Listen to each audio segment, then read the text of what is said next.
عن عائشة رضي الله تعالى عنها قالت كنت أشرب وأنا حائض ثم أناوله النبي صلى الله عليه وسلم ويضع فاه موضع فيه كنت أتقرق العرق ثم وأنا حائض ثم يناوله النبي صلى الله عليه وسلم ويضع فاه موضع فيه.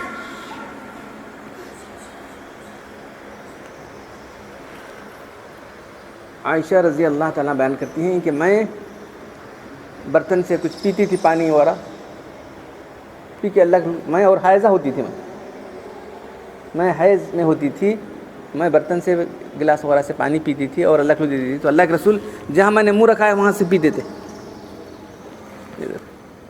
میں جو ہے گوشت کے جو ہے لے کر ہڈی وغیرہ لے کے میں چاپتی تھی اس کو چاپ کے جو ہے لکڑ دیتی تھی جہاں میں جس جگہ میں نے جو ہے ہڈی کو چوسا ہے اس جگہ سے لکڑ چوتے تھے اور میں حائضہ ہوتی تھی.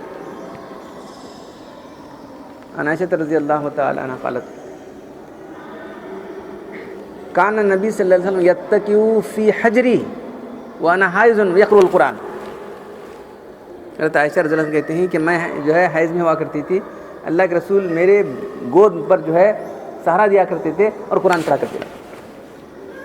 تو باب الحیض کے بارے میں تو عورتوں کو ہر ماہ جو ہے ماہواری سے کہتے ہیں خون آتا ہے بچے جانے سے خون آتا ہے تو جب تک وہ آتا ہے اس وقت بچے ہوتے ہیں اور بالغ بھی اسی قرار دیا جاتی جب حیض شروع ہو جاتا ہے تو بالغ قرار دی جاتی ہے. ایک چیز لگا رکھی ہے اللہ تعالیٰ نے ایک نظام ہے وہ اس طرح سے تو یہ حالت جو ہے کچھ لوگوں نے اس کو بہت برا سمجھا اور ان کو الگ ہی کر دیا تھا. یہود تھے بالکل ان سے ہاتھ لگانا نہیں ٹچ بھی نہیں کرنا ان کو اچھوت بنا کر رکھ دیا تھا ان کے ان کو ہاتھ لگاتے نہیں تھے نہ ان کے ہاتھ سے لگاؤ پیتے تھے کھانا پانی کچھ نہیں پیتے تھے ان کے ساتھ. تو قرآن میں وہی سوال ہے وہاں اللہ کے لیے کر چلے گئے تو سوال ہے یسألونک عن المحیض قل هو اذن فاعتزلوا فی المحیض ولا تقربوهن حتی یطهرن فاذا تطهرن فاتوهن من حيث امركم الله ان اللہ يحب التوابین ويحب المتطہرین.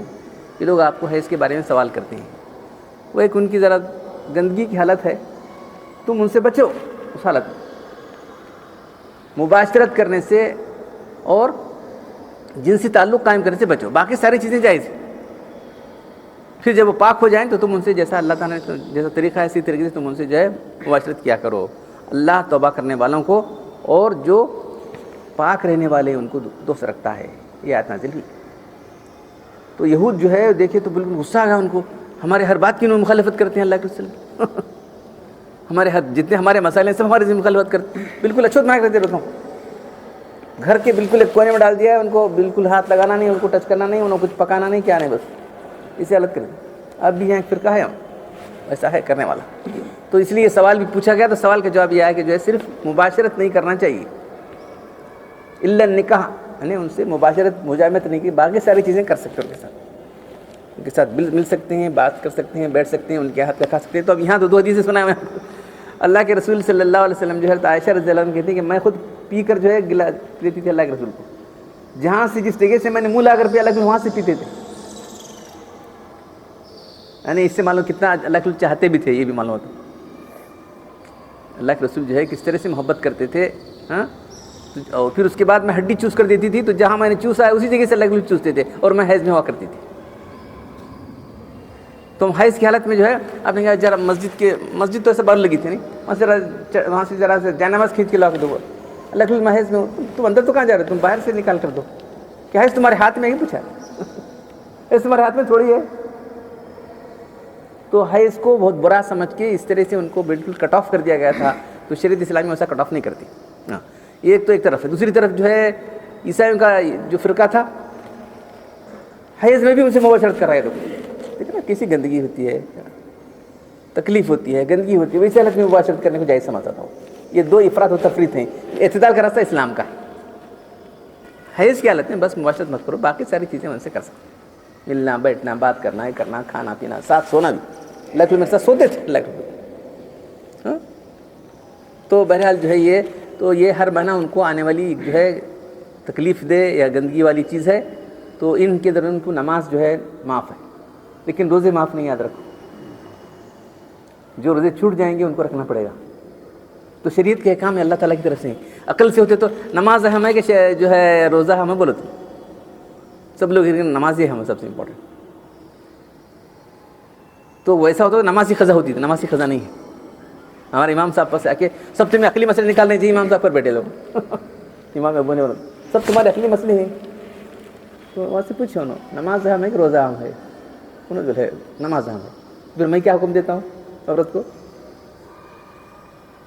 ہے اس کی حالت میں نماز قضا حکم دیتا ہوں کیا نہیں دیتا؟ ہاں, تو میں جو سب جو کرتا ہوں شریعت کے مطابق کرتا ہوں. بتاؤ جو بھی میرے حکام ہیں سب شریعت کے مطابق میں نے جو ہے حکام نکالے ہیں. میری فقہ جو ہے پوری شریعت کے مطابق. ورنہ اگر ایسا ہوتا تو نماز کی فضا کرنا پڑتا. کتنے نماز 10 دن کی نماز قضا پڑھتے بیٹھنا ہر مہینہ تو نہیں ہے. صرف جتنے روزے چھوٹ جاتے ہیں اتنے روزے کرنا. تو یہ جو ہے تو عورت ہر لحاظ سے پاک ہے, سوائے کہ وہ نہیں کر سکتی بس. تو جو ہے گندگی 2 قسم کی ہے. ایک تو جو ہے نجاست حکمیہ جو شریعت کے حکم کے مطابق نجاست ہے, اور جو نجاست حقیقی جو نظر آنے والی پیشاب پیخانہ خون اور جو ہے منی, یہ سب چیزیں کیا ہے نظر آنے والی ہیں نا. یہ نجاست حکمی ہے. نجاست حقیقی جو نظر آتی ہے ہم کو وہ بغیر دھوئے پاک نہیں ہوتی. یہ سمجھو پیشاب لگا ہے, پیخانہ لگا ہے, جو کچھ لگا ہے, خون لگا ہے, پیپ لہو, یہ سب چیزیں جو لگ جاتی ہیں نا, یہ چیزیں ہیں اس کو کیا کہتے ہیں نجاست حقیقی نظر آنے والی چیزیں ہیں. جسم کو لوگوں کپڑے کو دھونا پڑے گا, یاد رکھو جسم کو کپڑے کو لے کر دھونا پڑے گا. جو شریعت کے ہے یہ ہیں اب بے نمازی جو ہے ہوا خریج ہو گئی, بھائی وضو چلا گیا ہے, پیشاب گیا, پیخانہ گیا, تو اب کہاں وضو کہاں کر رہا ہے آدمی؟ سجدہ کر رہا ہے. تو یہ ہمارے پاس جو یہ شریعت کی جو یہ ہے وہ نجاست حکمی ہے. تو اس میں جو ہے نجاست خفیفہ نجاست غلیظہ. تو نجاست خفیفہ اگر ہے تو کیا کرنا چاہیے؟ وضو کرنا ہے. جب بڑی نجاست ہے تو اس کے لیے غسل کرنا ہے. تو غسل کے بارے میں کل آپ کے سامنے بات آئی تھی, تو کسی نے سوال پوچھا کہ جو ہے غسل کے ڈیفینیشن کیا ہے؟ سر سے لے کر پیر تک پوری چیزیں دھونا ہے. اس کے ساتھ ہمارے امام صاحب کا, یہ دوسرے امام کا نہیں ہے, ہمارے امام صاحب کا یہ ہے کہ کلی کرنا اور ناک میں پانی, یہ بھی فرض ہے. وضو کے 3 فرائض ہیں: کلی کرنا, ناک میں پانی لینا, اور پورے جسم پر پانی بہانا. ایک بال بھر جگہ سوکھی نہیں رہنا چاہیے. تو یہ حیض کے احکام سے جانا ضروری ہے. اگر حیض میں آدمی اپنی بیوی سے ملے گا تو بہت بڑا گناہ گار ہو جائے گا. من اتا امراتو حائزن او اتا فی دبرہ فقد کفر ما انزل اللہ علی محمد صلی اللہ علیہ وسلم.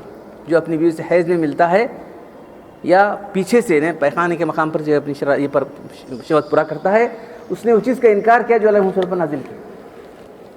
اگر اس کو جائز سمجھتا تو کافر ہے. چلتا لیجیے, وہ کیا ہے, بولے نہیں بھائی شریعت میں ایسا نہیں کرنا ہے, بولا تو رندے لو شریعت کیا رہتی ہے ہمیں ہونا سب چلتا ہے, اگر بولا تو کافر ہو جائے گا. تو اس لیے حیض کے احکام مردوں کو جاننا ضروری ہے. ہم نے کیا کرنا ہے, حیض کیا ہونا کی بولتے, مرد اور عورت کا تعلق تو بالکل کیا ہے, دونوں جو ہے مل جل کر, دونوں جو ہے ایک گاڑی کے 2 پہیے ہیں, دونوں مل کے زندگی چلتی ہے. آپ کو احکام کے حیض کے جاننا ضروری ہے. عورت کی حیض کی حالت میں اس کو نہیں ملنا چاہیے. اگر ملوں گا تو اتنا بڑا گناہ ہونے والا ہے مجھے. تو شریعت کے احکام جو ہے دونوں کے لیے ہیں, تو ان کے احکام بھی کیا ہیں, آپ کو ہم کو جاننا ضروری ہے. ہاں, تو شریعت یہ جو ہے 3 دن سے لے کے 10 دن تک ہے میکسیمم. 10 دن کے بعد جو آئے گا وہ حیض نہیں بلکہ استحاضہ کہلائے گا. جیسا دوسری جگہ سے مار لگے تو خون آتے رہتا نا, ایسا وہ. تو وہاں جو ہے 10 دن کے بعد عورت غسل کر لے, غسل کر کے جو ہے نماز وغیرہ پڑھتے شروع کر دے. وہ بیماری کا ہے, اس کو استحاضہ کہتے ہیں. وہ دوسرا باب ہے اور نیکسٹ آئے گی, حیض اور استحاضہ. تو عورت کے لیے جو ہے 10 دن میکسیمم ہے. جو ہی پاک ہو جائے فوراً اس کو غسل کرنا چاہیے اور نماز پڑھنا شروع کر دینا چاہیے.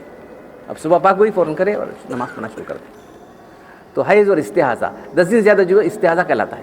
استحاضہ صحابی کے واقعہ آئے گا انشاءاللہ. تو ہوتا تھا تو بولے کہ اللہ کے بولے نہیں, تم جو برابر اور ہر نماز کے لیے وضو کر لیا کرو, ایک بار غسل کر لو اور نماز کے لیے وضو کر کے تم نماز پڑھ لیا کرو. تو دیکھیے ہماری شریعت کتنی گہرائی سے مسائل حل کر رہی ہے. کس کی شریعت میں سب اسلام کی شریعت ہے, اتنی گہرائی کے ساتھ پاکی کیا ہے اور ناپاکی کیا ہے, کس طرح سے پاک ہونا چاہیے. تو حیض جو ہے ایک عورت کی حالت ہے جس کے اندر جو ہے اس سے مباشرت نہیں کرنا چاہیے. باقی ساری چیزیں جائز ہیں اور ان کو ایک کنسیشن دی جائے گی, ان کی نماز نہیں ہے. اس لیے عورت کا درجہ مرد سے کم کیوں ہے؟ ایسی حالت میں نماز نہیں پڑھ سکتی، مرد کو ایسی حالت نہیں آتی، مرد کا درجہ بڑا ہوتا ہے، تم نہ حیض کی نماز پڑھتے ہو درجہ کم آٹومیٹک، تمہارے عمل ہی کم ہو گئے آٹومیٹک۔ اس کی گواہی 2 گواہ عورت کی، ہاں تو 2 گواہی اسی وجہ سے کہ بہت سارے اس کے اندر عورت جو ہے وہ نہیں کر سکتی جو مرد کر سکتا ہے، اس لیے مردوں کو زیادہ احکام دیے گئے ہیں، اور مردوں کو ذمہ داری ڈھلائی بھی گئی، صرف احکام نہیں دیے گئے، پوری ان کی ذمہ داری عورتوں کی مردوں پر ہے، ان کا نان نفقہ، ان کا سکنا، تمام چیزیں عورتوں کی جو مردوں پر رہتی ہیں۔ انشاءاللہ اور بھی دیکھیں، اللہ تعالیٰ کو سننے اور عمل کرنے کی توفیق عطا فرمائے۔ الحمدللہ رب العالمین والصلاۃ والسلام علی رسول الکریم، ربنا آتنا فی الدنیا حسنۃ وفی الآخرۃ حسنۃ وقنا عذاب النار، ربنا ظلمنا انفسنا وان لم تغفر لنا وترحمنا لنكونن من الخاسرین۔ ان اللہ ملائکۃ یصلون علی النبی یا ایھا الذین آمنوا صلوا علیہ وسلموا تسلیما۔ سبحان ربک رب العزۃ عما یصفون، سلام علی المرسلین والحمد للہ۔